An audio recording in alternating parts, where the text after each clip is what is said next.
Rubin here with you on Enlightened World Network. And today's topic is appearances or keeping up appearances. We get to explore what's up with that. What are these appearances we're driven for whom and why? So if we are trying to keep up appearances. Anyway, before we get started, let's take a moment to get present and bring ourselves physically here and reporting for duty. So before we do, let's just start out by taking a deep breath in through your nose and hold it. And imagine clean, crisp oxygen flooding your lungs, flowing into your bloodstream, nourishing all your cells, all your organs, bringing vital life energy to your body and being. And as you exhale, exhale any tension, stress, negativity, fatigue. And now let's take another deep breath in through your nose and hold it. This time, imagine brilliant, bright light lighting you up from the inside out, illuminating, electrifying, and energizing all your cells, all your molecules, all your electrons, and creating a brilliant beam of light from your heart out into the world. And now, as you exhale, exhale any remaining tension, stress, negativity, fatigue. And now let's just gently press our palms together and softly rub your fingers against your palms just to feel how delicious that sensation is, just to feel and to allow that feeling to bring you present right here, right now, into this remarkable physical form that enables you to experience life. Welcome, welcome, welcome. Good morning. Good morning, Rosalind. So good to have you here with us this morning. Good morning to everybody else who's joining us. And today we're talking about appearances, which is also, the topic is really also about looking good and how we tend to have a big drive toward looking good. And, you know, we don't want to be seen as a hot mess, or we have certain ways that we want to be seen, or that we believe that we're seen. And that's actually part of the conversation too, is imagining that we can control what other people's impressions of us are. And I don't know about you, but I've had a couple occasions in my life where the feedback I've gotten about how people perceive me was so misaligned with my awareness of myself that it was shocking. And it was really interesting. You know, that's coming to mind, or a situation from years ago just popped into my head. And this was so fascinating to me. There was a guy that I met, and I went out, we went out once, and we're hanging out, having conversation. That's all it was. This person had been introduced to me by a friend. And the feedback that I got, apparently he had said to the friend that, I don't remember exactly what it was, but it was something like that I was too corporate, not spiritual, you know, just all these perceptions, which just were so shocking to me because it was so much the antithesis of my beingness, my sense of myself and my beingness. Good morning, Angelina. Welcome. So good to have you here with us. Today we're talking about appearances and keeping up appearances and wanting to look good, and the underlying assumption that we can actually control the way that we're perceived. You know, so I was just talking about this one person years ago who had gotten an impression of me that was very much misaligned with my essence, you know, like who I was. And what that brought to my awareness is the lack of ability to control the way, to that other people perceive you. So Angelina says it's definitely a theme right now. Perceptions are crazy. Yes. So we make all kinds of judgments about people based on our perception of them, based on maybe what they're wearing, or the color of their skin, or their accent, or good morning, Isabel, welcome, or their size, or we judge people based on all different kinds of things, and we each have this drive to varying degrees of wanting to look good, right? Like, where do we have shame? We have shame in moments when we've done or said something that doesn't align with our idea of how we should be, how we should behave, how we should be. So it's interesting. It's interesting. Oh, awesome. Angelina says, I'm a spiritual alignment coach and hypnotherapist, LOL. So this is what I'm talking to all clients about this. Why do our minds do this? It's because it's what they're made to do. Well, it may be what they're made to do. I don't know if that's really true. I think it's what we're enculturated to do, for sure. Interesting. You and I have sort of, it sounds like, similar backgrounds. I was trained in hypnosis and NLP years ago, and I've developed my own modality called Core Connection. That's an evolution of those modalities, along with some other good flavors of things. It would be interesting to connect. So Angelina says, the subconscious mind has to fill in the blanks. Well, we do that pretty effectively, don't we? And we do it with all kinds of projections. So we're constantly projecting our ideas and beliefs and emotions and interpretations of our perceptions on the external world and on people, obviously, not to mention on ourselves. So when we're we create an image of ourselves, right? Like, before we go out, we're typically gonna get dressed, look in the mirror, make sure that we look the way that we want to be looking to go out into the world and create whatever impression we're intending to create. Or perhaps in a healthier mode, although it might be all intermingled on an other than conscious level, is that we look at ourselves and we approve or disapprove of the way we look, and ideally we're in alignment, that we're able to be seeing our reflection and feeling good about our reflection. It doesn't dictate in any way how other people might see us, because people are going to judge based on their own perceptions anyway. So when we think about looking good, what that's all about is our inner projections, right? Angelina says, cool, I did two called Ego Alignment. I'd love to connect. That would be great, Angelina. My website is yourcoreconnection.com, and my email is mira@yourcoreconnection.com. If you want to reach out, that would be awesome. Or you could do that directly through Messenger. That would be awesome too. Anyway, I'd love to chat with you.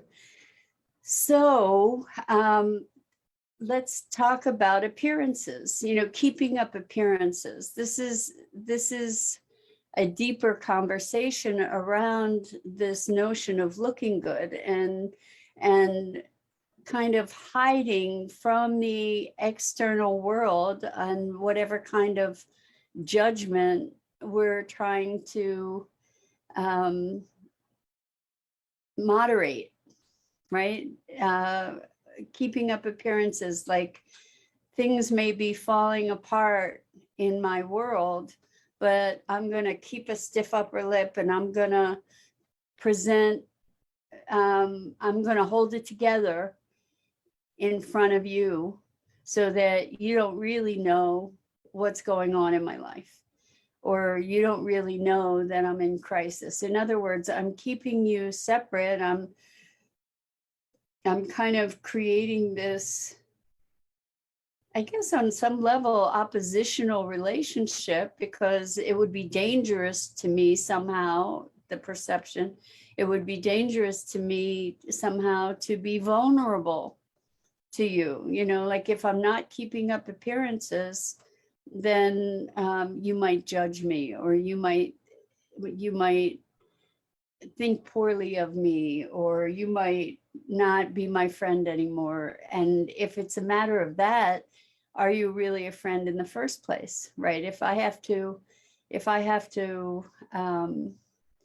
conceal myself, if I can't be myself, if I have to be keeping up appearances, then is that a friendship that is of value to me in the first place, right? So what is it about us that we often choose to keep up appearances?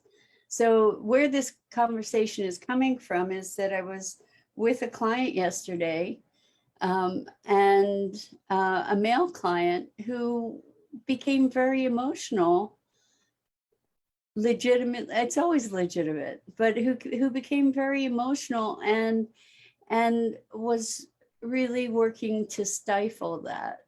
And it made me think about, you know, how men particularly have a rough go of it when it comes to being a sensitive person. You know, being a highly sensitive person is a challenging experience for anyone of any gender, because emotion has been so denigrated historically in our culture, and dismissed and devalued. And so to be a man, and to be a highly sensitive man, that's so difficult.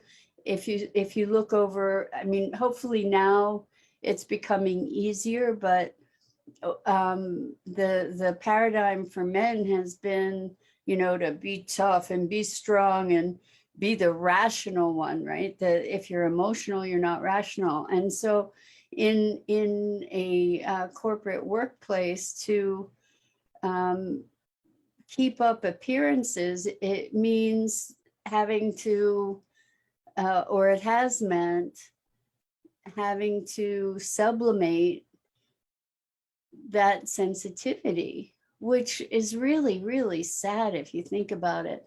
Angelina says, yes, I agree. We all worry so much.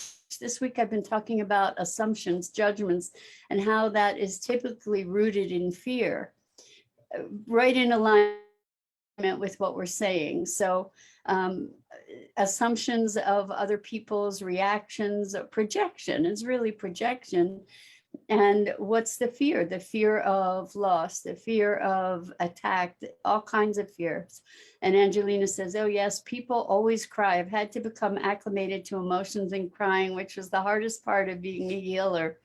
You know, I can understand that for sure, Angelina. And one of the things that I know about lots and lots of healers is that we've undergone extreme situations in our lives, extremely emotional passages for many of us. And for myself, most of my life, I was clinically depressed, not medicated, but clinically depressed.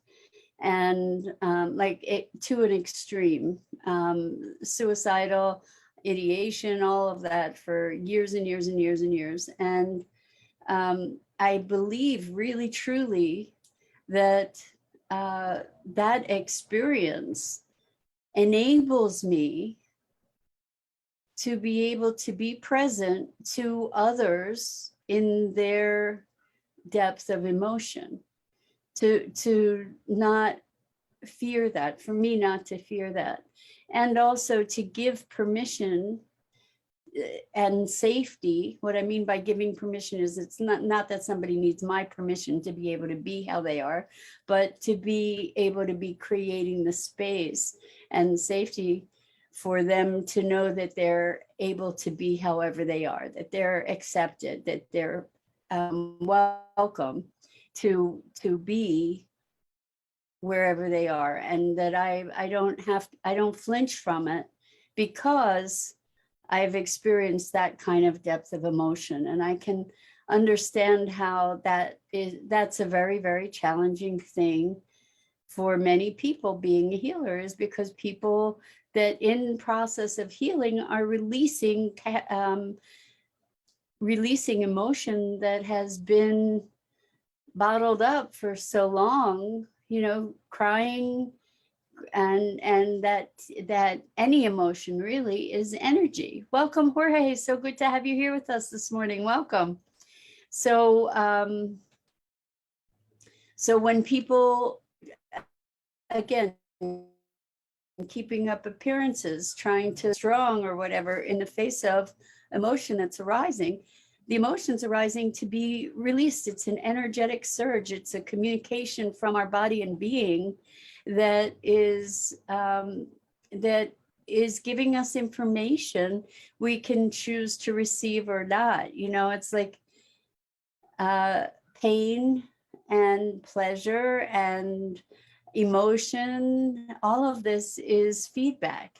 And when we recognize, when we're able to contextualize our experiences and our interpretations and our ideas and our emotions, when we're able to contextualize them as feedback, there's such a rich availability there, a rich store of information that is available to us, rather than I'm feeling sad, so I'm going to push that away and pretend I'm not, or I'm feeling angry, or I'm feeling frustrated. I'm going to push it away and pretend I'm not. And I don't want people to see me that way, because like I can control the way that people see me. I mean, in certain respects, I guess we can, to a certain degree, as long as if we're behaving in alignment with our own values and our own authenticity, then people are going to make whatever valuations they are. So Angelina says, yes, we're overhauling our family dynamics for that as well. Awesome talk. This is incredibly valuable. Thank you so much, Angelina. Coming from another therapy type person, that's or a transformation person, that's really deeply appreciated. So keeping up appearances, it's like, so speaking of keeping up appearances, I don't know about you, but I have noticed, and I actually, this experience was kind of echoed in a group that I'm involved with, where we meet every week, a group of ladies. It's awesome. Anyway, over the past week and a half, I have noticed that old echoes of things, anger, frustration, have been arising. I've been doing all kinds of work on it. And they're echoes of past patterns and behaviors, and also just like I said, I don't know about you, but I've been experiencing this frustration. Now, I, as this person talking to you on this platform on a daily basis, I could be trying to look like the teacher, sage, whatever, know-it-all. I'm not. And, like, the thing about keeping up appearances is that it takes a tremendous amount of effort, and it's also not authentic. So when I'm in my strength, that's how I show up with you guys. When I'm a hot mess, that's kind of how I show up with you guys. And and why not? Like, because what we want to be doing here is creating a world where we can forge authentic relationships, where we can really be ourselves, acting in alignment with our foundational beingness. So, there are days that I am at a less than optimal state. And I mean, you guys we've been through a lot together. Like, when there's sorrow, that's shared. When there's passion about something, that's shared. Why not? Why not? And let's give each other permission to forge authentic relationships. It doesn't mean you have to have your guts worn on your outside all the time. And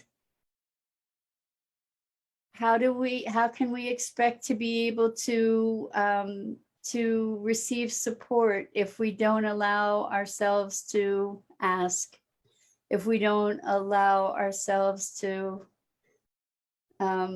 be visible? So Angelina says yes. And we also talk about how that gives the pedestal dilemma, where then suddenly we can't make mistakes. Exactly. And that's a lot of pressure. Our healing statement is come and be loved as you are. That's beautiful. I love that. And so that is exactly what we're talking about. Like, this keeping up appearances thing is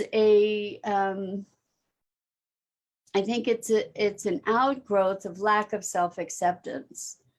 To say, I need to play this role because I'm expected to be this, that, or the other thing, or I expect myself to be this, that, or the other thing. And there are environments where people have expectations of us. That's wholly true. As a matter of fact, I was talking with a client yesterday who was talking about a situation where they had been kind of pushed out of a company. And what we were looking at is that there was a really radical mismatch between who this person was and what this company was about.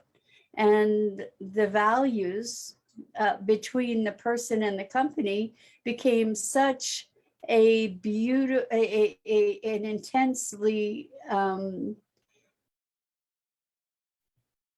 visible mismatch that the company kind of tried to, or did, push this person out. And we were talking about how, in fact, that was a blessing, like it wasn't really in alignment for that person to be remaining in that company.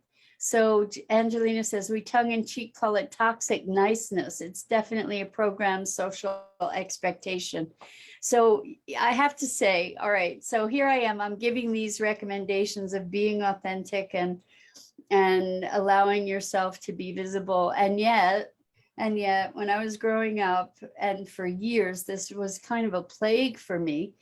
At least I experienced that way, because within minutes of meeting me, people would either tell me I was crazy or I was too intense, because people would ask me, like, how are you? And I would answer them, and people didn't necessarily want to know. It was just sort of a social nicety. So I recognize the pitfalls of that level of authenticity. So it doesn't mean that I think I was wearing my guts on my sleeve at that point. But I think that the keeping up appearances, it's kind of like when somebody commits suicide and everybody says, I had no idea. I had no idea there was an issue. Well, that's not really okay, is it? And sometimes we need help. And we do have the right to ask for help. And I think it's an important thing. You know, there's this self-judgment. That kind of self-judgment separates us from not only the world, but also from ourselves. And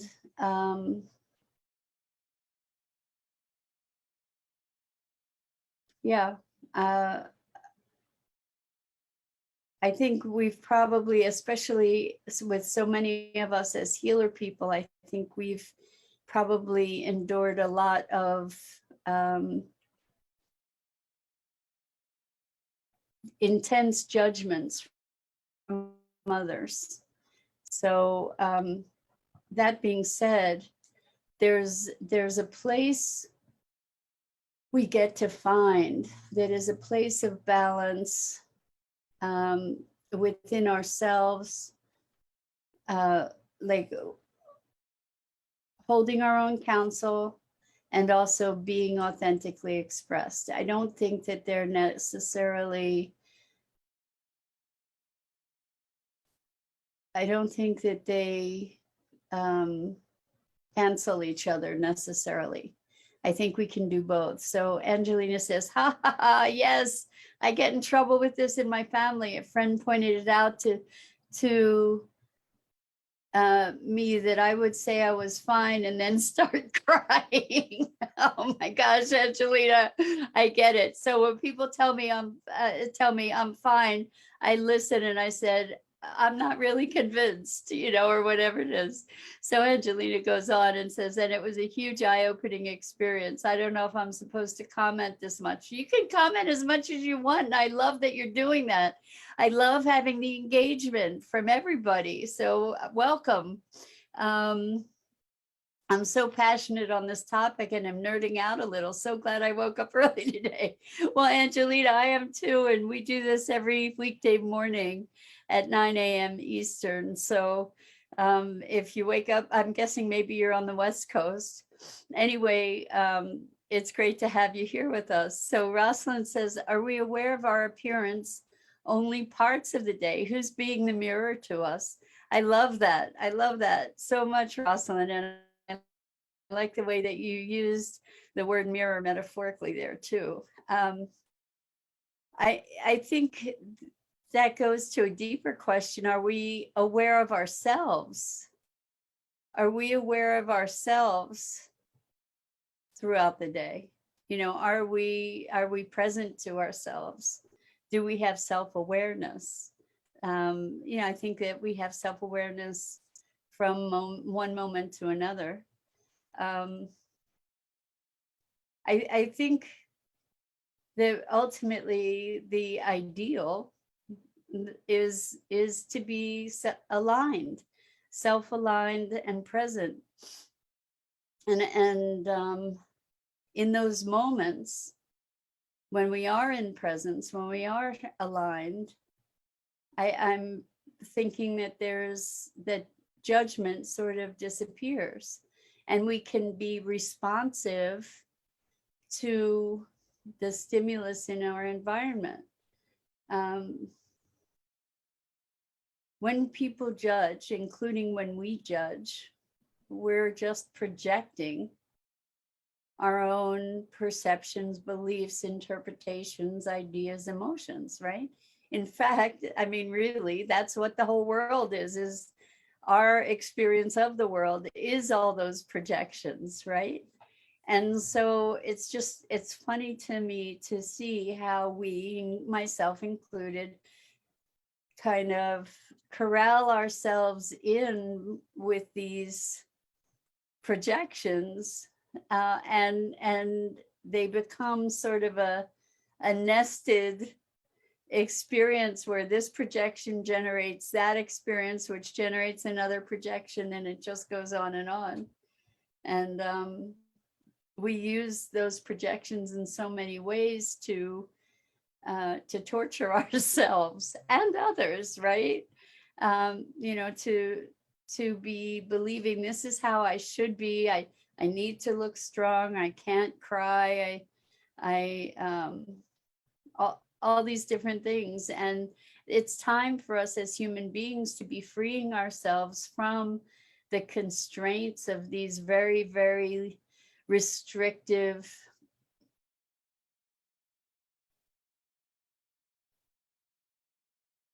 boundaries that we're putting on ourselves and our expression. So Angela says, yes, the spiral, I call it the need cycle. Interesting, interesting. Well, it is a spiral, I think. And oftentimes it's like a downward spiral down a drain kind of to oblivion if we just, or deep oppression.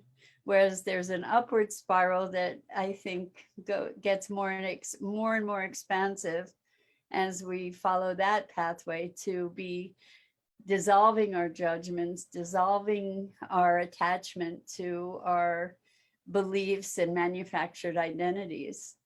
So, and allowing for the falling away of preconceptions, that's probably more the upward spiral of expression and awareness. So anyway, that's it for this morning. This has been a great conversation, guys. I so appreciate you and your engagement. And I